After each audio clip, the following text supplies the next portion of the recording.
الحمد لله الشاملة رأفته والعامة رحمته الذي جاز عباده عن ذكرهم بذكره فقال تعالى فاذكروني أذكركم ورغبهم في السؤال والدعاء بأمره فقال ادعوني أستجب لكم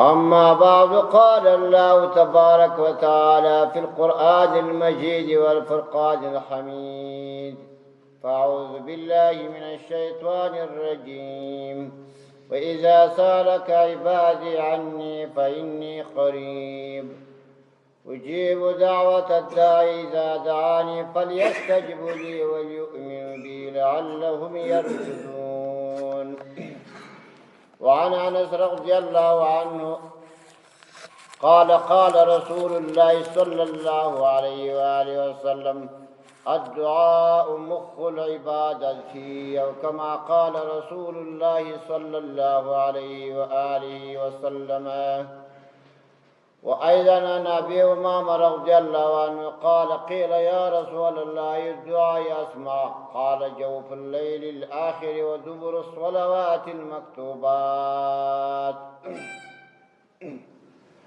رواه الترمذي أو كما قال رسول الله صلى الله عليه وآله وسلم ما قرانو شریف ورونو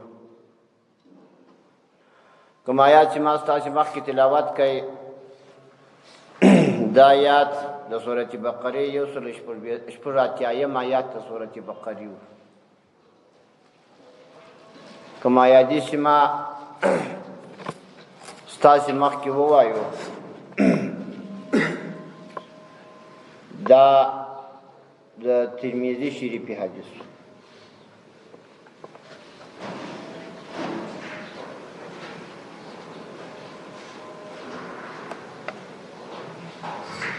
دا آیات یو سلو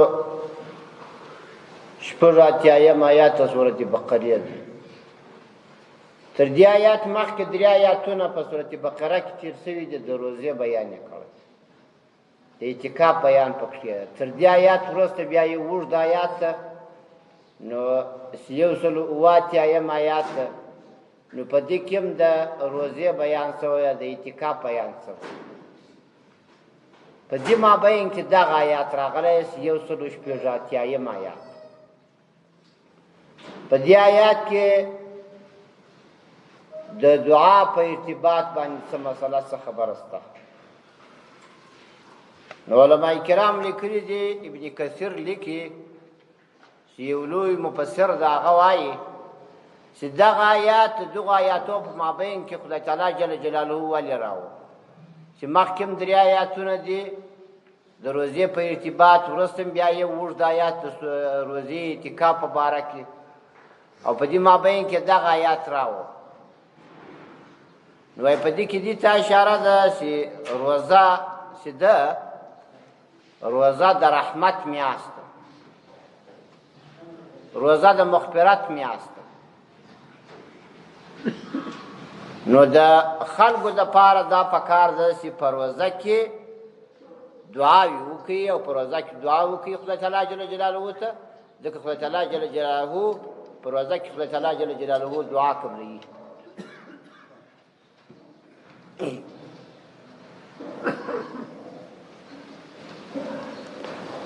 نو دغه خبرې ته اشاره ده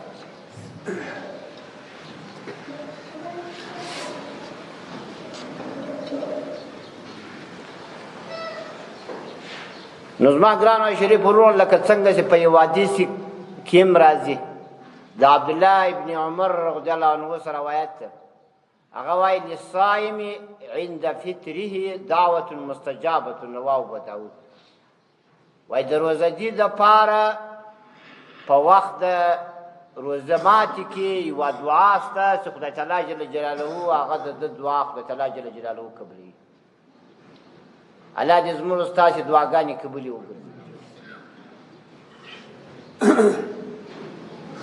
نو د دعاګانو میاشت د دعاګانو او په یو بل حدیث کې راځي چې پیغمبر اسلام په یو حدیث کې راځي چې لس اول شپې د روزې چې دي دا رحمت او لس دومې چې دي دا مغفرت یعنی دغه د بخشش او لس اخرې چې دي د روزې دا ازادي د لوره څخه خدای تعالی جل جلاله سړی لوره څخه ازادي.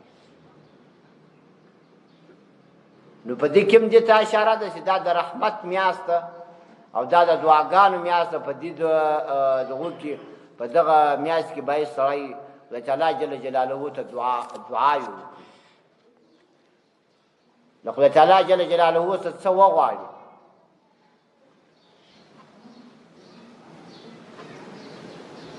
ایو عالم فرمای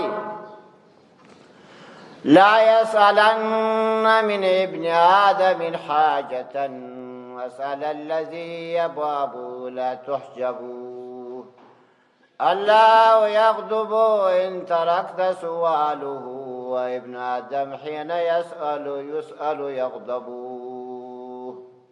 وای سوال ابن آدم ما کوه د یو کچی د انسان چیز ما غواړه لغه چا سوال وکوه چې داغه دروازې عمر خلاصي خدای تعالی داسې ذات کته خدای شي نه غواړي خدای په کار کیږي. خدای دې ذات چې له خدای څخه نه غواړي خدای په کار کیږي او انسان یو دې شي د شي چې نه غواړي په کار کیږي. د انسان عادت او خاصه دا جوړه سره د شي چې نه غواړي دې په کار کیږي او خدای تعالی جل جلاله داسې ذات چې نه ځنی غواړي هغه په کار کیږي. نو خدای تعالی جل جلاله څه غواړي ډیره سخت او غټه ورځ را روانه. زما ګرانو شریف ورونو کوم آیات ما ستاسو مخکې تلاوت خدای تعالی جل جلاله فرمایي واذا سالك عبادي عني فاني قريب. بعض خلکو له پیغمبر اسلام پوښتنه وکوله چې خدای تعالی لري د کنزدې د موږ سوکات دوا ورته کوو سوکات شي غواړو سوکای غواړو کې په زور غواړو. الله تعالی جل جلاله دا آیات را نازل واذا سالك عبادي عني چې سوال کوي لتاسو زما بندگان زما په باره چې دی لري د کنزدې ده فاني قریب. الله تعالی جل جلاله وایي زه نږدې یم په اجابت سره نږدې یم د خلکو دعاوې قبلوم په علم سره نږدې یم. اجیب دعوت الداعی زه قبلوم. خدای تعالی وایي دعا د دعا کوونکي اذا دعانی چې هغه له ما څه وغواړي زه دعا قبلوم. چې له ما څه وغواړي الله تعالی جل جلاله وایي زه دعا قبلوم. فلیستجیبوا لي الله تعالی جل جلاله وایي طلب دي کې له ما څه اجابت د دعا د خپل دعاګانو اجابت دې راسه طلب کې د دعا قبلېدل دې راسه وغواړي چې الله زما دعا قبوله کړي. فلیستجیبوا لي لما دي اجابت د دعا خدای تعالی جل جلاله وایي وغواړي هر دعا چې غواړي.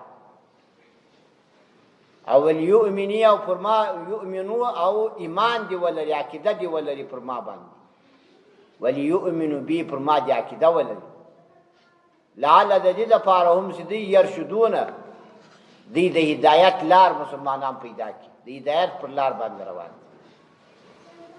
نظم ګران شریف ورونه دا د دعا او میاسته چې خدای تعالی جل جلاله په دې کې د بندگانو دعاګانې کوي هر څه خدای تعالی جل جلاله وسغواړي.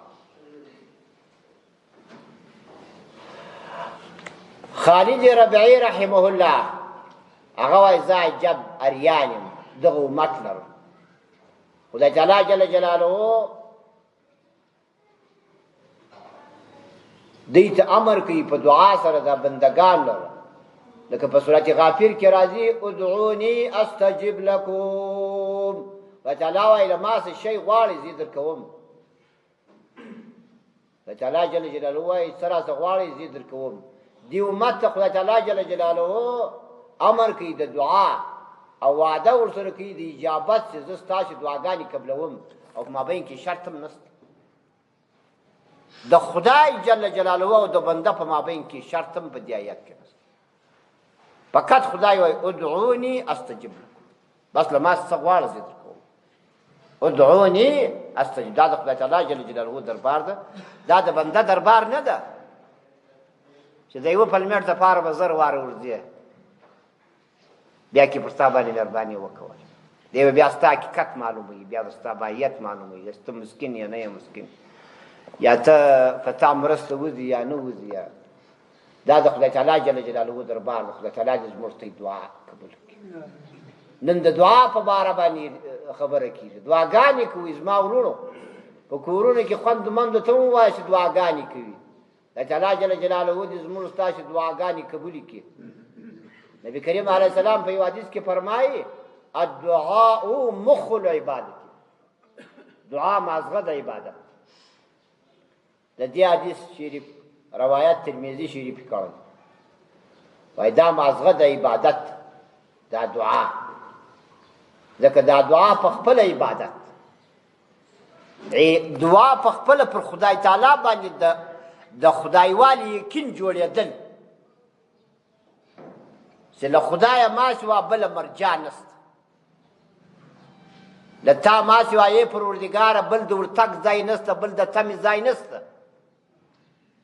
نو په دغه باندې دعا مخ العبادت، دعا مازغه د عبادت، دعا خود دعا دا عبادت خدای تعالی جل جلاله په دعا باندې ډېر بچیان کېږي.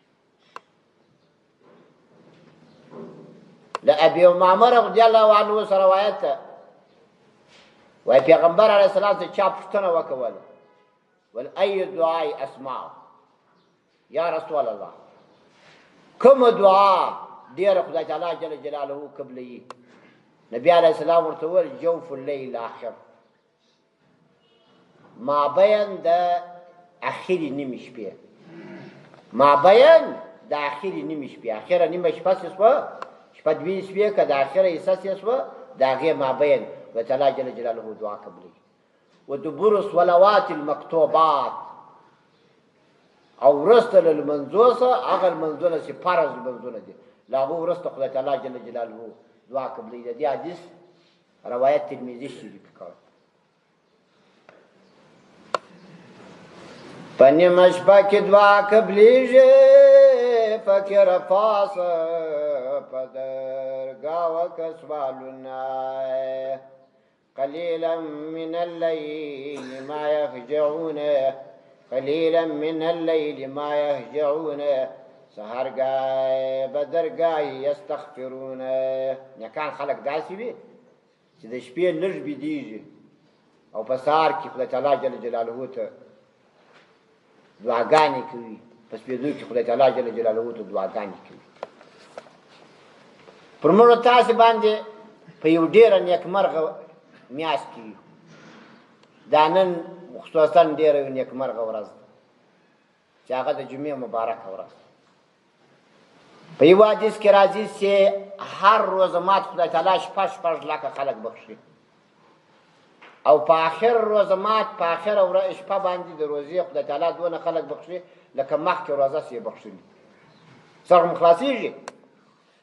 په بل حدیث کې راځي چې خدای تعالی هر شپه د روزې لس لکه خلک بخښي، په آخر روزه مات باندې دونه خلک بخښي لکه په ټوله روزه کې یې بخښلي. نو څونه دعا د انسان دپاره پکار چې خدای تعالی موږ ته یې وبخښي. الله دې موږ تاسې وبخښي، الله دې حساب کتاب نه راسره کړي، خدای تعالی دې زموږ ستاسې حساب اسانه کړي. نو دا د دعاګانو میاشت ده زما ورور، سړی خدای تعالی جل جلاله ته دعاګانې وکړي. په یو حدیث کې راځي د سلیمان پارسي رضی الله عنه حدیث ده، د نبی علیه السلام روایت کوي ان الله حی، خدای تعالی ژوندی ده، کریم، خدای تعالی سخي ده، یستحیی اذا رفع الرجل الیه یدیه ان یردهما صفرا خایبتین. وای خدای تعالی جل جلاله ژوندی ده، شرمیږي، د دې څه شرمیږي چې انسان خپل لاسونه پورته کړي، بیا خدای تعالی جل جلاله خالي لاسونه درته په لاس ورکوي. الله تعالی سړي ته خالي لاسونه په لاس نه ورکوي. نو دعا ډېر غټ شی ده، خصوصا په روژه کې چې سړی دعا یې وکړي، الله تعالی جل جلاله ته عجز وکړي، الله تعالی جل جلاله ته زارۍ وکړي. پر موږ تاسې باندې د اختر شپه را روانه ده، پر موږ تاسې باندې روژه ماتونه را روان دي. ګورئ دا روژه مات باندې دونه دعا قبلېږي. عبدالله ابن عمر رضی الله عنه حدیث مې مخکې درته ووایو چې هر روژه مات باندې خدای تعالی جل جلاله د هر بنده دعا قبلوي. نو عبدالله ابن عمر رضی الله عنه بو چې روژه مات کاوه، خپل اولاد، خپل ښځې، خپل کوچنیان به را جمع کړو چې روژه مات به کاوه، په دغه حال کې به بیا دعا کوله، دوی به امین امین یاداوه. ځکه خدای تعالی جل جلاله په دې وخت خدای تعالی جل جلاله د سړي دعا قبلوي. او موږ ته باندې د اختر شپه باندې را روانه ده چې د اختر د مزدورۍ شپه ده چې خدای تعالی جل جلاله موږ تاسو ته په دې شپه باندې مکافات راکوي، موږ ته خدای تعالی عوض راکوي، موږ ته خدای تعالی جل جلاله مزدوري راکوي. او په دې شپه باندې خدای تعالی جل جلاله ته دعاګانې پکاري، سره خدای تعالی جل جلاله ته دعاګانې. حضرت ابي هريره رضی الله عنه روایت ده، پیغمبر علیه السلام ویل که څوک دا خوشاله کیږي په دې باندې چې خدای تعالی د دعاوې قبول کړي د سختیو په وخت کې، نو دعا دې ډېره کوي د خوشحالۍ په وخت، د خوشحالۍ په وخت کې دې ډېره دعا کوي. داسې نه چې د واده شپه چې د ډلونه راولي. د خوشحالۍ په وخت کې د خدای نه یېري، نو د هغه سړي به خدای تعالی جل جلاله د سختۍ په وخت کې به خدای تعالی جل جلاله دعا یې خدای تعالی جل جلاله قبلوي. او که دا دغه په وخت کې د خوشحالۍ په وخت کې الیاذ بالله خدای نخسته د سړي خدای تعالی جل جلاله یېر و او ډلونه یې په یاد و، دعا یې یېره وه، فطریان یې په یاد وې، دعا یې یېره وه، ناروا یې په یاد و، نو بیا د سختۍ په وخت کې بیا خوند نه وي چې خدای تعالی جل جلاله به د ده دعا قبلوي. نو د مسلمان دپاره دعا کول پکار دي، د مسلمان خور دپاره دعا کول پکار دي. لیکن په دعا کې وایي په درو شیان کې خدای تعالی جل جلاله یو شی خامخا ورکوي. یا خدای تعالی جل جلاله د سړي دعا قبلوي، هغه دعا خدای تعالی قبلوي. بعضې وخت په دې کې ټیم لګېږي، بعضې وخت په دې کې چې لګېږي ټیم وخت لګېږي، په هغه کې به سړی نه دغه کېږي، نه امیده کېږي نه. او یا خدای تعالی د هغه په مقابل کې له ده څه تکلیف ایسته کوي، او یا خدای تعالی د دعا په مقابل کې دا دعا د ده دپاره د آخرت دپاره خدای تعالی جل جلاله ذخیره کوي. خدای تعالی جل جلاله آخرت ته ذخیره ږدي، د آخرت دپاره د ده دپاره ګټه بولي. نو دا یو ډېره محترمه میاشت ده، ډېره محترمې ورځې را روان دي، خصوصا د 20 ورځ. ډېرو علماو په دې باندې تللي دي چې د 20 ورځ د شپه چې ده لکه راتلونکې شپه وایي دا د دغه شپه ده، دا د شب قدر شپه ده. ځکه یو خو په لاس آخرو کې ده او بل طاق ده، بل ټیرې صحابه کرامو په دغه شپه باندې بعضې اثار لیدلي دي د شب قدر په دغه شپه باندې لیدلي دي، او بل په دې شپه باندې وایي په دې وجه د مفسرین حضرات بعضې مفسرین فرمایي چې لیلة القدر فإنا انزلناه فی لیلة القدر، په دې صورت کې لیلة القدر 3 وارې راغلی، او لیلة القدر کې 9 توري دي، 3 په نه کې ووه 20 کېږي. نو په دې کې و دې ته اشاره ده چې په 20 شپه چې ده 20 شپه بعضې علما وایي دا د شب قدر شپه ده. نو دا نن تقریبا راتلونکې شپه بیا ډېره ټولې محترمې شپې دي، نو ډېره محترمه شپه ده. زموږ ته یې دپاره دعاګانې پکار دي، زموږ ته یې دپاره لمونځونه پکار دي، زموږ ته یې دپاره د قرآن تلاوت پکار ده، خدای تعالی جل جلاله ته عجز پکار ده. زما ګرانو شریف ورونو، په یو حدیث کې راځي پیغمبر علیه السلام فرمایي، حضرت علی رضی الله تعالی عنه سره روایت ده، پیغمبر علیه الصلاة والسلام فرمایي، حکیم روایت کوي، قال رسول الله صلی الله علیه وسلم الدعاء سلاح المؤمن، دعا د مسلمان وسله ده، د مسلمان دپاره وسله ده، و عماد الدین، او دعا چې ده داستنه د دین ده، و نور السماوات والارض، او دا روشنایی ده د اسمانو او د مځکې. دعا پرېږدئ مه، یوازې یې کوئ، په اجتماع کې یې کوئ، که په مسجد کې دعا کېده هغه کوئ، که مسجد کې نه کېده یوازې یې کوئ، د شپې یې کوئ، زنانو خوندو مندو ته واسي دعاګانې کوي او خدای تعالی جل جلاله ته سرونه سرتوروي او خدای تعالی جل جلاله د شپې راپورته کېږي دعاګانې کوي زموږ زنانې او زموږ خویندې مندې زموږ خالاګانې او عمهګانې چې خدای تعالی پر موږ باندې رحم وکړي، خصوصا په دې ملک باندې خدای تعالی جل جلاله رحم وکړي. ته یې راسئ پر دې ملک باندې د دعاو رحم وکړو، دعاګانې وکړو چې خدای تعالی جل زموږ دعاګانې قبولې کړي او خدای تعالی جل جلاله زموږ تاسو دعاګانې قبلوي چې خدای دا زموږ پاک او مقدس ملک له تکالیفو خلاص کړي، مسلمانان ته اتفاق او اتحاد خدای تعالی جل جلاله نصیب کړي، کفارو ته یو موټی شي، د کافرانو او د دین د دشمنانو د وطن د دشمنانو په سترګو کې الله جل جلاله خاورې ور واچي، مسلمانان خپل مابین کې پر قرآن باندې جمع شي، د پیغمبر علیه السلام سنت طریقه باندې جمع شي، خدای تعالی جل جلاله مسلمانان له ملکونو څخه تکالیف او زحمتونو او جنګونه وباسي. دعا یې خدای تعالی جل جلاله ته کوي سپارو. نو خدای تعالی جل جلاله دې نبی کریم علیه الصلاۃ والسلام فرمایي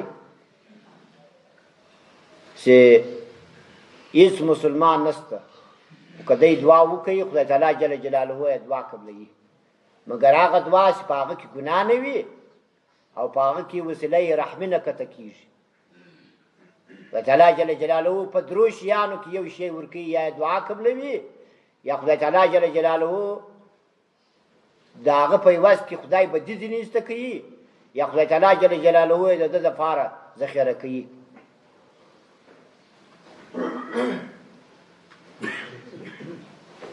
مګر یوه خبره بل هم شته، په یو حدیث کې راځي پیغمبر علیه الصلاۃ والسلام حدیث ته حضرت ابي هريره رضی الله عنه نقل کوي، وایي نبي علیه السلام ویل یستجاب لاحدکم ما لم یعجل فیقول قد دعوت فلم یستجب لی.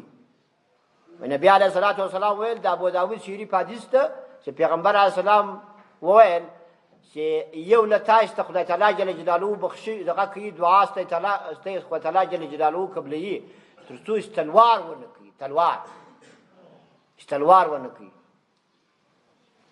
اتلوار نو دا ده دی وای ما دعا وکوله زما دعا نس وکبل بس دی دستي دعا دستي قبلون د دعاګانې غواړي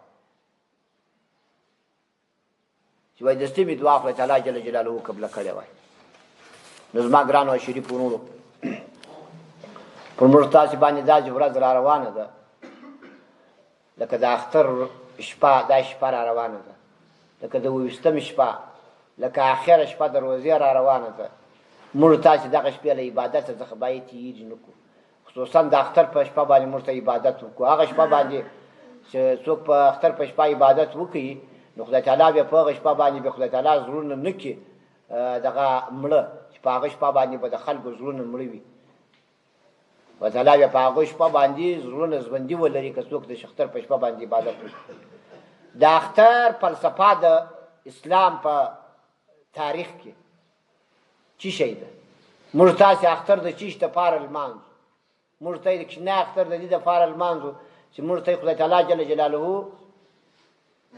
د عظیمه فریضه چې هغه د روزې د میاشت نیول دي خدای تعالی هغه موږ ته توفیق راکړي د هغه شکر ووایو. بل بدني عبادت موږ تاسې وکړئ، دغه مالی عبادت لکه سرسایه ورکول یا زکاتونه ورکول د دې ته شکریه په وجه باندې موږ ته اختر لمانځو یا لوی اختر موږ په دې لمانځو چې خلک د حج فریضه ترسره کړي او یا اختریان وکړي واجب عبادت ترسره کړي.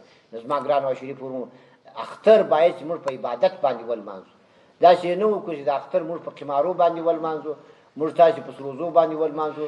په اختر کې څه ناروا کارونه کېږي خلک یې کوي، خدای تعالی دې هدایت ورته وکړي. یو له هغه څه دا ناروا کار یې پخوا به د هګۍ جنګېدې، اوس به نه جنګېږي انشاءالله. ډېر علماو ډېر دا تقریر و تبلیغونه وکول چې دا کارونه ناروا دي، دا قمار ده، دا ناروا ده. ته چې پردۍ هګۍ ګټې او په جیب کې اچې یا خورې دا ناروا ده، دا لکه د بل له جیبه شی راکاږي، دا حرام ده، دا ګناه ده. بل ناروا کار به دا کېدی چې خلکو به سروزونه کول، به یې سروزونه ونه کوي. بل ناروا کار خلکو دا کېږي د اختر په ورځ خلک ځانونه دی جوړوي چې د ملک د انګریز په رقم باندې جوړوي، دا ناروا. ته یې راسئ سخته مبارکه روزه مو ونیوه، سخته مبارکه میاشت تېره شوه، سخت مبارک عبادتونه مو پکې وکول، ته یې راسئ دا د اختر په ورځ نو داسې ونه کړو چې هغه د ټولې روزې ویښتان چې خدای په ږیره راکړي موږ د اختر په ورځ باندې نایي ته کښېنو او زموږ ږیره راوخري. استغفر الله، د پلانکۍ د ږیرې خریل. یا موږ تاسې راولاړ شو په دې ورځ باندې، په دې مبارکه ورځ باندې مخ سیرت داسې برابر کړو چې هغه خدای نخواسته د کافرانو په رقم باندې خپل شکل برابر کړو، یا د کاناډایانو په رقم برابر کړو، یا د انګریزانو په رقم برابر کړو. عبادت مو کړی، د عبادت باید چې ترې ځایه ورسو، د عبادت وساتو، هغه په داسې طریقه وساتو چې ګناه یې ونه کړو. زما ګرانو شریف ورونو، د نیکانو جامه یا د نیکانو سیرت دونه تاثیر لري. د حضرت د موسی علیه السلام په وختو کې موسی علیه السلام له فرعون ډېر په عذاب، خو لنډه مې درته کوم، فرعون خدای تعالی جل جلاله غرق کړ. خدای تعالی موسی علیه السلام له فرعون خلاص کړ او ډېر خلک یې له فرعون سره غټ.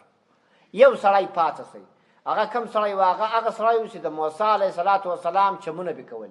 هغه رقم به دغه اغوستې وه، هغه چپان اغوستې وه، لنګوټه به پر سر وه، د موسی علیه السلام چمونه به کول، لکړه به په لاس کې وه. موسی علیه السلام چمونه به فرعون ته کول، هغه به پر خندل. نو فرعون هم خدای تعالی غرق کړي، نور ډېر خلک خدای تعالی غرق کړل. موسی علیه السلام خدای تعالی ته وویل چې ټول دې غرق کړل، دغه یو سړی دې نه کوي غرق. دا ولې؟ په مرقات کې دا کیسه راځي. خدای تعالی جل جلاله ورته وویل چې دغه زما د محبوب، زما د معشوق موسی علیه السلام یې شوی، زما د معشوق جامه بیا اغوستې وه، نو ما ته په دغه باندې د دغه کېده خوند نه راکوي. زه نه غواړم چې دی غرق کړم، ځکه زما د معشوق جامه یې اغوستې وه. ګورئ، یو انسان چې هغه ملنډې ولې، د ملنډو په شکل باندې د موسی علیه السلام لنګوټه پر سر وه، د موسی علیه السلام عصا په لاس کې، د موسی علیه السلام هغه چپانه یې اغوسته، د موسی علیه السلام په طریقه یې ځان جوړ کړی و. خدای تعالی جل جلاله د ده له پیله څخه دونه ښه رالو چې ټول یې غرق کړو، هغه یې نه غرقاوه. نو څوک چې په یو اخلاص د خپل پیغمبر جامه په ځان کې راولي، په اخلاص د خپل پیغمبر سیرت په ځان کې راولي، په اخلاص د خپل پیغمبر پر طریقه باندې ځان جوړ کړي، نو هغه به خدای تعالی جل جلاله ته څونه محبوب وي.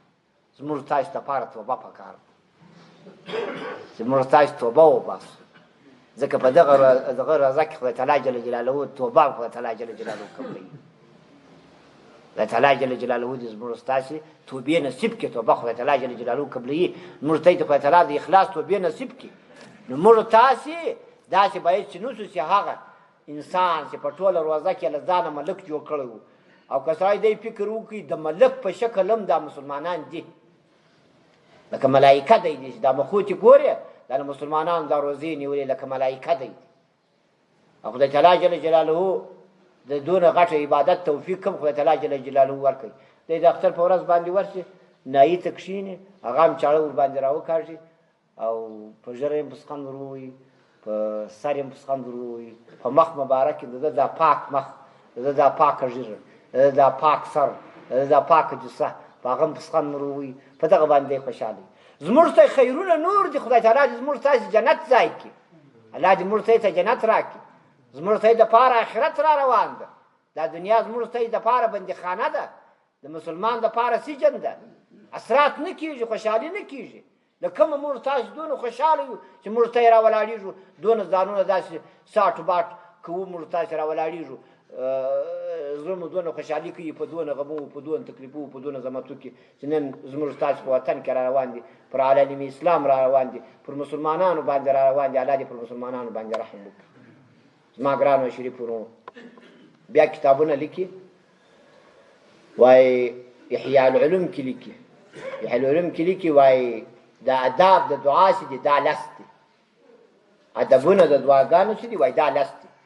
یو ادب یې دا دی چې سړی د وخت انتظار وکړي، لکه په رمضان کې خدای دعا قبلوي، یا د جمعې په ورځ خدای دعا قبلوي، الله دې پر موږ ته رحم وکړي، امین یا ضروري. او یا د سهار په دغه کې د سپېدو په وخت کې. دوم ادب یې دا ده سړی د احوالو انتظار وکړي، د احوال دا معنا لکه باران وري په دغه حال کې خدای دعا قبلوي، یا د اذان د وروسته خدای دعا قبلوي، یا د مجاهدینو صفې کفارو ته د جنگ دپاره روانې په دغه حال کې خدای تعالی جل جلاله دعا قبلوي. دریم ادب د دعا وای دا ده چې مخامخ به قبلې ته کښېنې دعا به کوې پر یو پاک شي باندې به کښېنې څلورم ادب د دعا دا ده چې صوت به دې ډېر نه لوړي نه به ټیټ پنځم ادب د دعا دا ده چې دی تکلیف به نه کوې چې ته مستجا او برابر تورې ووایه شپږم ادب د دعا دا ده چې عاجزي به کوې خشوع به کوې ډېر په عاجزي او ډېر په خشوع او ډېر په رغبت باندې به دا دعا کوې